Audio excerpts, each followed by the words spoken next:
चलो okay. So आज आपण एक नवीन प्रमेय या ठिकाणी अभ्यासणार आहोत. खूप प्रमेय पाहिले या वर्तुळ या प्रकरणामध्ये आणि आजचं हे प्रमेय सुद्धा खूप महत्त्वाचं आपल्यासाठी असणार आहे की बरेच प्रश्न आपल्याला या प्रमेयावरशी रिलेटेड सोडवायचे आहेत. तुम्हाला आठवत असेल आपण हे अंतर्लिखित कोणाचं प्रमेय पाहिलं, आठवतंय? हां. आणि मग त्या अंतर्लिखित कोणाचं जे प्रमेय आहे त्याच्यामध्ये आपण किती शक्यता पाहिल्या होत्या? 3. तसं आजचं जे प्रमेय आहे आणि त्या प्रमेयामध्ये सुद्धा आपल्याला किती शक्यता पाहिजे आहेत? 3 पाहिजे आहेत. पहिल्यांदा तर आपण पाहूया प्रमेयाचं विधान. ठीक आहे, चलो. काय मग प्रमेयाचं विधान? सगळ्यात पहिल्यांदा तर आपण त्याला स्पर्शिका छेदिका कोणाचे प्रमेय म्हणणार?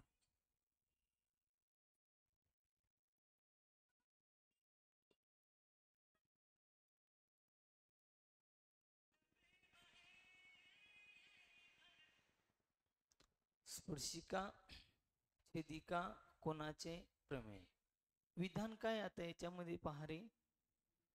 शिरोबिंदू वर्तुळावर असलेल्या कोणाची एक भुजा, भुजा म्हणा किंवा बाजू म्हणा, शिरोबिंदू वर्तुळावर असलेल्या कोणाची एक भुजा वर्तुळाची स्पर्शिका असेल आणि जी दुसरी भुजा आहे ती वर्तुळाला आणखी एका बिंदू छेदत असेल तर हे काय असणार आहे? साध्य. तर त्या कोनाचे माप त्याने अंतरखंडित केलेल्या कंसाच्या मापाच्या निम्मे असते. ओके.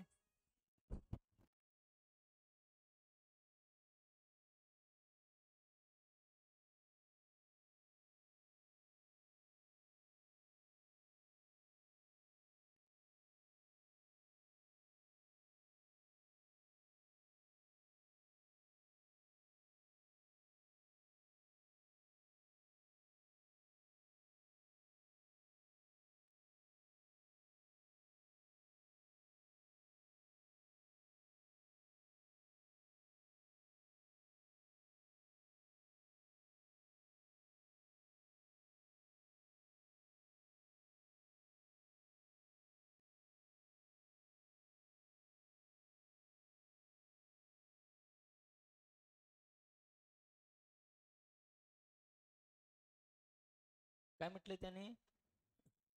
शिरोबिंदू शिरोबिंदू वर्तुळावर असलेल्या कोणाची एक भुजा. काय? शिरोबिंदू वर्तुळावर असलेल्या कोणाची एक भुजा. आवाज कमी कर बोलते काय? ओके. आणि जो कोण तुम्ही घेणार आहात त्याचा जो शिरोबिंदू तो वर्तुळावर असला पाहिजे. अंतर्लिखित कोणाचं प्रमेय आठवतंय? त्याच्यामध्ये आपण जो एक अंतर्लिखित केलेल्या कोनाचे माप हे त्याने अंतरखंडित केलेल्या कंसाच्या मापाच्या निम्मे असते. पण आपण ज्या शक्यता घेतल्या होत्या ते वर्तुळाचा जो केंद्रबिंदू असेल त्याच्याशी संदर्भात घेतल्या होत्या. पहिलं, तो कुठं असेल? कोणाच्या भुजेवर. दुसरं, कोणाच्या अंतर्भागात असेल, कोणाच्या बाह्य भागात असेल, या पद्धतीने. मग इथे बी तो काय म्हणतो आहे पहा की शिरोबिंदू वर्तुळावर असलेल्या, इथे वर्तुळाचा केंद्रबिंदू नाही, इथे वर्तुळाचा काय होता? केंद्रबिंदू. इथे कोणाचा शिरोबिंदू म्हटलं आहे. काय म्हटलंय? यस, कोणाचा शिरोबिंदू. कुठं? वर्तुळावर असलेल्या कोणाची एक भुजा वर्तुळाची काय असेल? स्पर्शिका. आणि दुसरी भुजा काय करत असेल? वर्तुळाला आणखी एका बिंदू छेदत असेल. दुसरी भुजा आणखी वर्तुळाला एका बिंदू छेदत असेल म्हणजे ती काय होणार? त्याची एक जी स्पर्श करणार ती काय होणार? स्पर्शिका. जी छेदणार ती काय होणार? छेदिका. आलं लक्षात? तर त्या कोणाचे माप त्याने अंतरखंडित केलेल्या कंसाच्या मापाच्या. चला मग सगळ्यात पहिले काय घ्यायचं रे भाऊ? पक्षात तर घेणार भूषणराव आपण, पण त्याही अगोदर भाव आपल्याला घ्यावे लागेल ना. काय?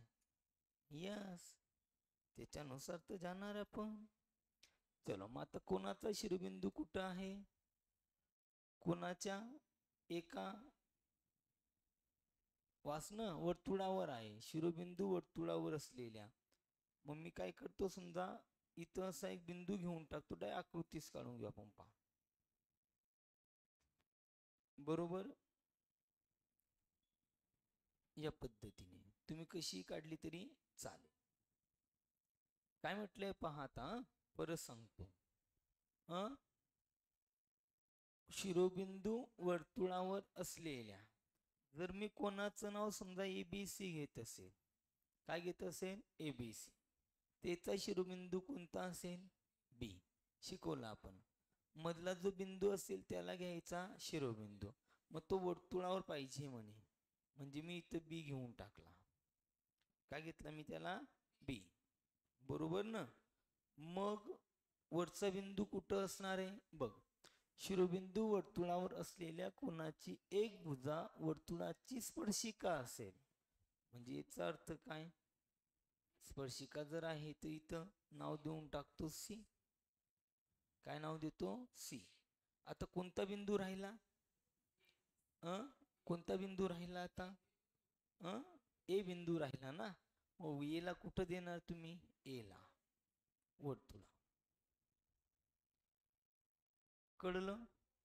वर्तुळाचा शिरोबिंदू असलेल्या कोणाची एक भुजा, वर्तुळाचा शिरोबिंदूने, कोणाचा शिरोबिंदू वर्तुळावर असलेल्या कोणाची एक भुजा, म्हणजे कोणाचा शिरोबिंदू म्हणायचा. कन्फ्युज होतो. कोणाचा काय म्हणायचा? शिरोबिंदू. वर्तुळाचा नाही. कोणाचा? कोणाचा शिरोबिंदू. कोणाचा? कुठं असेल? तसे तर दोन बिंदू वर्तुळावर दिसत आहे. A पण दिसतोय, B पण दिसतो आहे, C नाही. C वर्तुळावर आहे का? पण आपल्याला कोणाचा शिरोबिंदू म्हटला तर मधला बिंदू हा आपल्यासाठी त्या कोणाचा काय बनतो? शिरोबिंदू बनतो. ओके, चलो. वर्तुळ कोणाची एक भुजा वर्तुळाची काय असेल? स्पर्शिका. BC काय झाली? स्पर्शिका. दुसरी भुजा वर्तुळाला आणखी एका बिंदू छेदत असेल, AB. वर्तुळाला A बिंदू छेदते आहे, तर त्या कोणाचे माप, याला नाव देऊन टाकतो M. तर त्या कोणाचे माप त्याने अंतरखंडित केलेल्या कंसाच्या मापाच्या निम्मे असते. लक्ष दे भैया. आता कोण ABC ने, कोण ABC ने कोणता कंस अंतरखंडित केला आहे? आहे का कंस तिथं? नाही. मग काय करावं लागेल? एखादा आपल्याला तिथं बिंदू दाखवून द्यावा लागेल. म्हणजे मी आता घेतला D. काय घेतला मी आता? D. आणि लक्षामध्ये इथं मी या पद्धतीने आता D दाखवून दिला. मग साध्य काय असेल रे? साध्य काय असेल?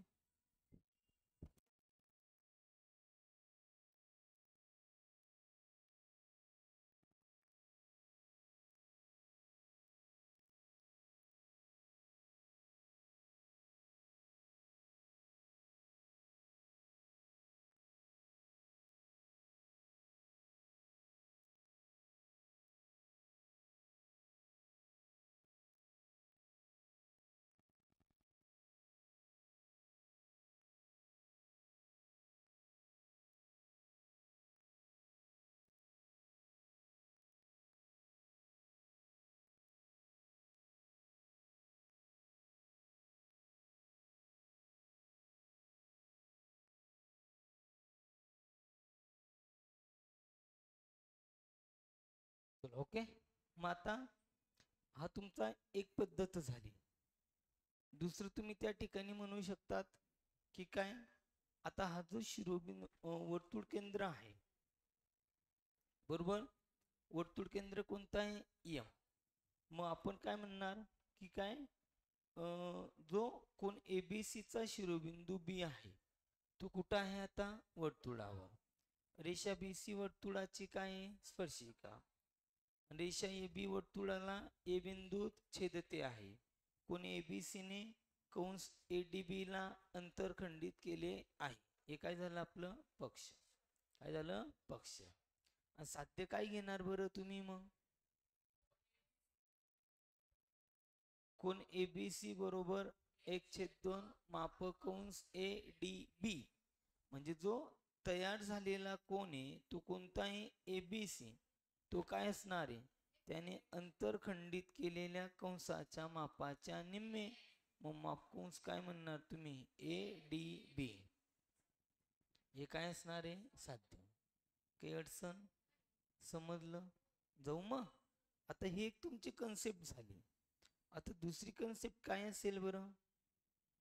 की जो तुमचा काय असणार आहे? एक मिनिट. आता समजा मी असा घेतला, आता परत वर्तुळ, बरोबर. आता जर समजा मी हे तर असंच राहणार आहे, हा असंच राहणार म्हणा ते.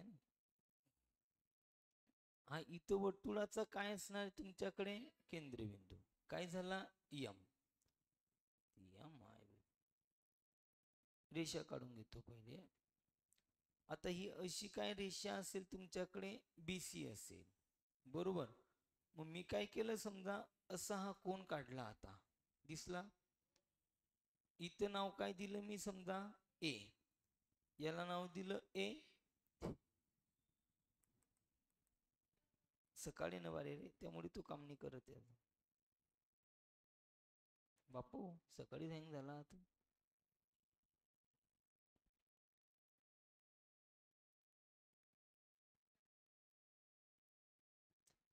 पिन्नी रे.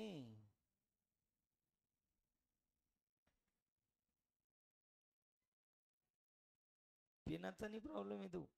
तुझं हे ना, तो केव्हा केव्हा काम करतो, म्हणजे त्याच सिस्टीम. आता मी तिच्यावरच लिहितो ना. खरं आपण दिलेलं काय झालं का डायरेक्ट?